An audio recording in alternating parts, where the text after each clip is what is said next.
ভাইজান খবর রাখেন নাকি অনিবন্ধিত স্মার্টফোন বা অবৈধ স্মার্টফোন কিংবা আনঅফিশিয়াল ডিভাইস বন্ধ হতে যাচ্ছে ডিসেম্বরের 16 তারিখ থেকে। আপনি ঠিক শুনছেন না, স্মার্টফোন বন্ধ হয়ে যাবে আর অন করতে পারবেন না, ব্যাপারটা এমন না। ব্যাপারটা হচ্ছে আপনার অনিবন্ধিত কিংবা আনঅফিশিয়াল ডিভাইসটার নেটওয়ার্ক কানেক্টিভিটি বন্ধ হতে পারে বা বন্ধ করে দেওয়া হবে বলে জানানো হয়েছে বিটিআরসির তরফ থেকে।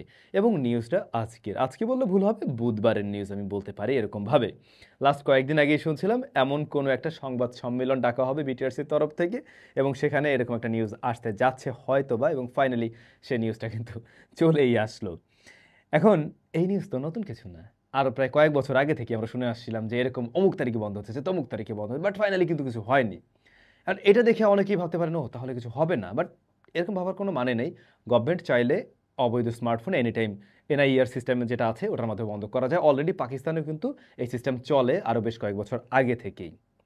তো সেই প্রসেসটা বাংলাদেশে যদি চালু হয় অবাক হওয়ার মতো কিছু নেই, চালু করাটা লজিক্যাল বা চালু হতেই পারে। এখন গভর্নমেন্ট এটা যদি করে তাহলে সুবিধার কি, তাদের সুবিধা কি, আমাদের সুবিধাটা কি?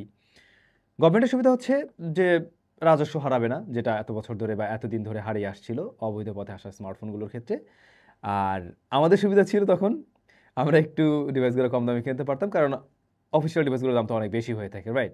সে ইভেন আপনারা যদি ফ্ল্যাগশিপ ফোনগুলো দেখতে চান সেগুলোর দাম তুলনামূলকভাবে অনেক বেশি হয়ে থাকে।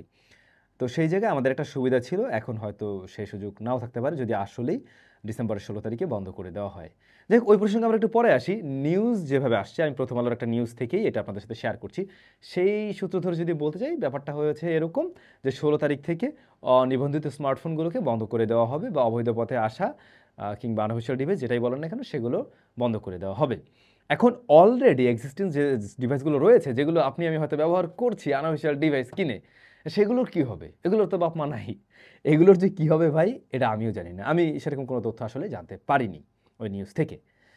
আবার এমনও কোয়েশ্চেন থাকতে পারে যে আমরা কি এইগুলোকে রেজিস্টার করতে পারবো কিনা, সেরকম কোনো সুযোগ দেওয়া হবে কিনা। না, ওই নিউজ থেকে যেটা আমি জানলাম, শুধুমাত্র ব্যক্তি মালিকানাধীন বা কোনো একজন ব্যক্তি যদি বাইরে থেকে একটা ডিভাইস কিনে নিয়ে আসে, সে চাইলে সেটাকে রেজিস্ট্রেশন করার মতো সুযোগ পাবে। অথবা আপনাকে যদি কোনো বাইরের কেউ, আপনার মামা খালু হোয়াটএভার যেই হোক, কোনো একটা ফোন গিফট করে, সেটাকে আপনি রেজিস্ট্রেশন হয়তো করতে পারবেন। এরকম ব্যাপার-স্যাপার আছে। কিন্তু এর বাইরে গিয়ে যে ফোনগুলো অলরেডি আপনি বাংলাদেশ থেকে কিনে ফেলছেন, সেগুলো রেজিস্ট্রেশন করা যাবে কিনা কোনো তথ্য পাইনি। কিংবা পরবর্তীতে আসলেও আপনি কিনতে পারবেন বা কিনে সেগুলোকে রেজিস্ট্রেশন করতে পারবেন কিনা, এরকম কোনো তথ্য এখন পর্যন্ত জানা যায়নি।